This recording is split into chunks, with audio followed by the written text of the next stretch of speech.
The story of human migration is as old as humanity itself. And the drivers would certainly have been originally climate. But then, of course, there's been political violence, the search for economic opportunity, the world wars, genocides, demographic imbalances, labor market shortages.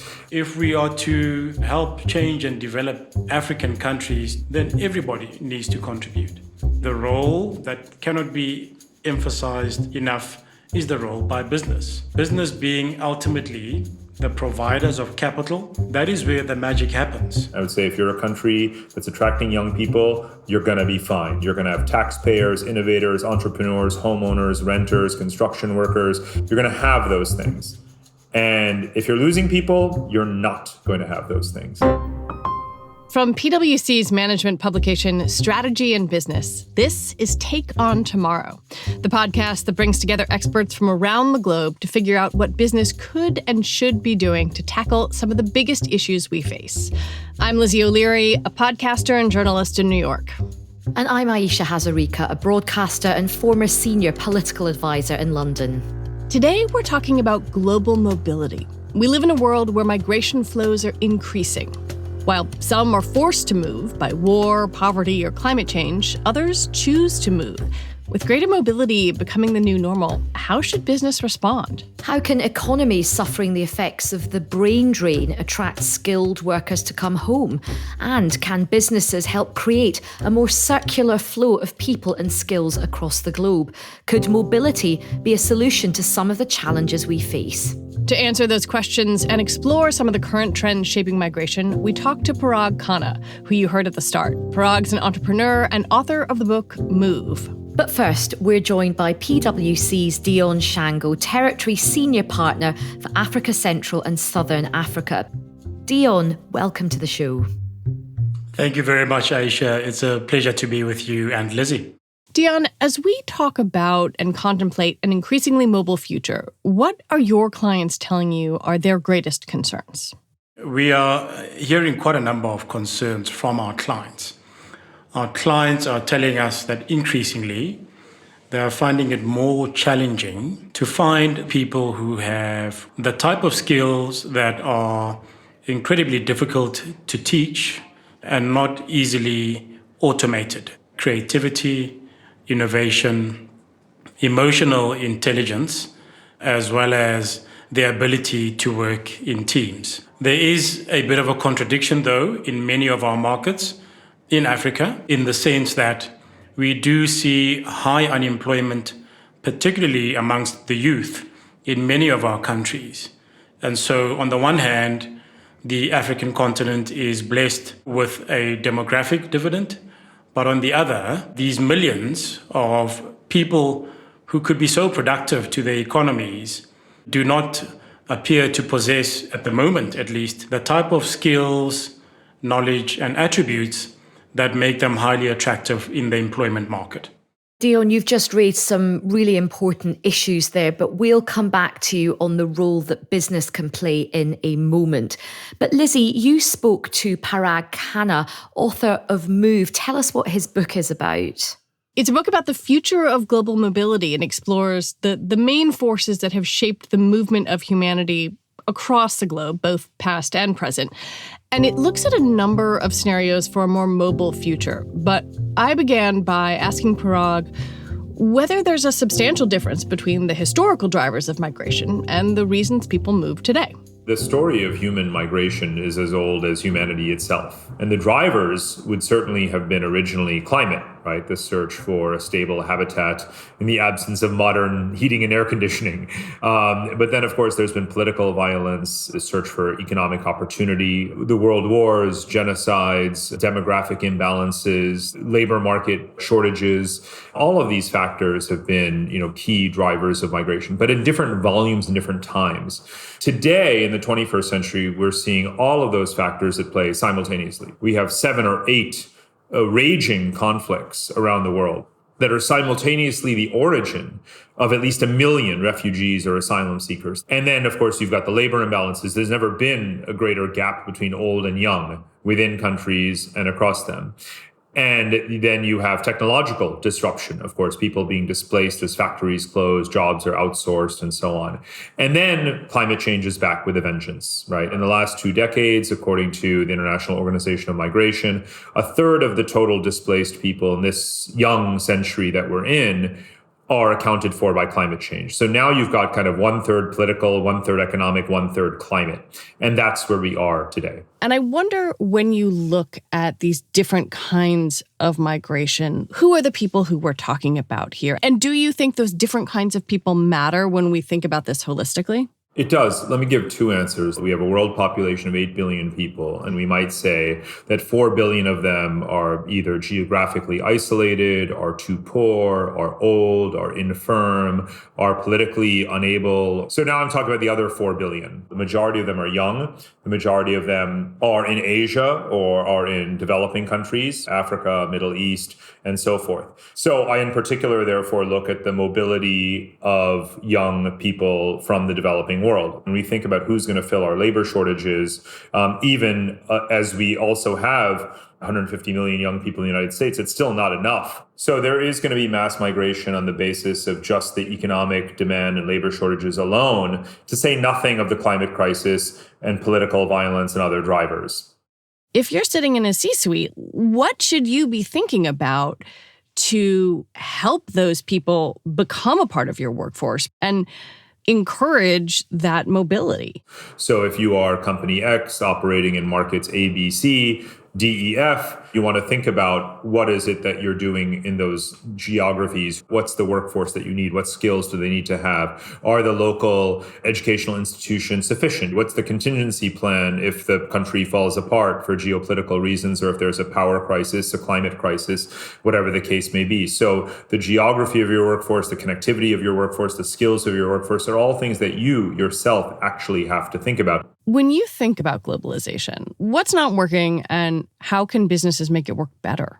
So what we're learning is to deconcentrate. We're learning that we should have no single point of failure, that we should distribute supply chains. We learned that during COVID with PPE, with medical equipment, right? Definitely. So whether it's vaccines and medical equipment, whether it's semiconductors, really rare earth minerals, for any critical component or commodity, you should always have redundant capacity. Just-in-time supply chains and so forth are not the best model for a very brittle kind of world. Because the more complex the world becomes, the higher the likelihood that there is going to be a disruption where you didn't read the signals well enough, far enough in advance. So what's happening in practice is that we are moving towards a world where manufacturing is distributed across 10 major locations rather than just 2 or 3. And that's going to be a very important part of overall systemic resilience. When we talk about these kind of big realignments, we are kind of by definition talking about winners and losers. The fear I have is that some people are going to get left behind when companies are trying to attract global skilled labor. How do you think about that? What we need to do is expand connectivity, expand opportunity so that fewer people are left behind. And that's done through investments in infrastructure, in education, in digitization, supply chains, markets, all of those things that public and private investment have brought about. Now, there is an opportunity, especially given, again, labor shortages everywhere, to focus on optimizing human capacity and human capital and really bringing people up to the level that they could be at to be more productive economic agents and citizens. How do you square the emergence of populist governments, particularly in the West, who have pushed, really strong anti-immigration policies? And if you are a multinational business, what do you do with that? Because that makes things hard. Well, talent shortages have definitely affected productivity and innovation in Western firms. And that's why they have been among the chief advocates for more open immigration, for immigration reform, for H-1B visas, and all of those kinds of mechanisms. But to be clear, on the political side, the story should not lead with the rise of populist governments that are anti-immigration. The story is the rise of immigration and the fact that most governments, most of the time, are as or more open to immigration with rising volumes of immigration than we have witnessed in a very long time. That's the real story. I cannot allow social media negativity to color or discolor the reality on the ground, which is that even after Brexit, you've basically moved towards an even more liberal status quo ante. It's easier to move to the United Kingdom today than it was before Brexit. So the facts are what we should lead with, which is that the most significant, largest, most economically weighty economies of the entire Western world have literally never had a larger foreign population than they have today. And America has lived and learned the hard way. Britain has lived and learned the hard way. But the bottom line is we always come back to supply and demand driving the movement of people. That's how we got to where we are, and that's going to drive where we're going. So if you are a multinational corporation and you still have to negotiate or think about refugees who could become part of your workforce, how do you position yourself? Well, this is a great story. If you look at, Germany over the last 7 years since the Syrian refugee crisis, Germany has absorbed waves of migrants. And that's why it's the only major European economy with a growing labor force. You can now arrive in Germany as an asylum seeker, and within maybe like 4 years, 5 years, you're already applying for citizenship. So it's pretty amazing what's happened there. And if it can happen there, it can certainly happen in other countries too. In a world stressed by climate change disruptions of all kinds, labor automation, geopolitical tension, conflict, all of it boils down to one simple predictor of success and failure. I would say if you're a country that's attracting young people, you're going to be fine. You're going to have taxpayers, innovators, entrepreneurs, homeowners, renters, construction workers. You're going to have those things. And if you're losing people, you're not going to have those things. What happens to the other side of that, the country where people leave or people who can't leave, right? Like, do you worry about brain drain? I do worry about brain drain, but it depends on the country of origin because it's a phenomenon that plays out quite differently. There are countries where there is brain drain and no remittances that are paid back and delivered to the economy to help to stimulate local economic growth and skill building and investment. But then there are countries where there's a lot of outflow of people and reduced friction on remitting capital to drive capital formation in the economy. Then there's, again, countries that are very small and they're losing people at an alarming rate. And then there's really no one left and insufficient support for the domestic tax base and investment like Bulgaria. But then there are countries like India, which is officially, as of this year, the most populous country in the world. And so India can afford to, quote unquote, be brain drained by millions of people every single year and still have many, many, many people left in India to still build India. So this generalization of brain drain actually winds up playing out very differently in different contexts. Do you worry about people who move not being integrated into a new economy? You use the Germany example. I have spent time with Syrian refugees in Germany, and one of their biggest challenges was becoming really a part of that economy and not feeling sort of siloed and isolated. Yes, of course. Initially, there might be communities where there's mistrust, communities where it's something, viewed as something of a burden. But over time, again, a country that is politically stable, that realizes pragmatically that it needs to have more migrants, is going to act more and more the way the United States, has done, particularly in the 19th and 20th centuries. And that's what we see many countries doing. And again, if you don't compete in that war for talent, the alternative is to be depopulating, to have labor shortages, a declining quality of life, a reduced tax base, lower competitiveness, and all of those things. What do you want a business executive to take away from your work? What do you want them thinking about? Well, knowledge, talent is at a premium, right? Ultimately, what you're really competing for is skilled, talented young people who are outgoing, who are hardworking, who are risk-taking, who are entrepreneurial, and who understand different cultures and geographies where you want to be selling if you want to remain a successful global company in a very competitive world.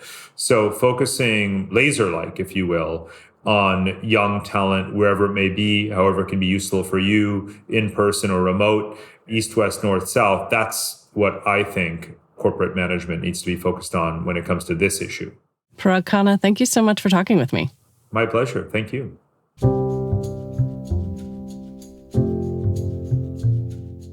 Dion, what's your reaction to the conversation we just heard?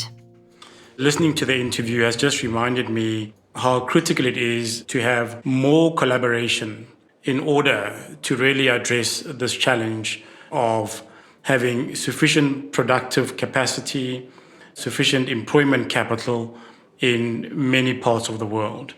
I think there needs to be a concerted effort, starting really on a bilateral basis, of countries seeking opportunities and exploring ways of working together to try and match and marry their challenges to their opportunities. Having said all of that, I think there is a specific obligation on developing countries to also get their houses in order.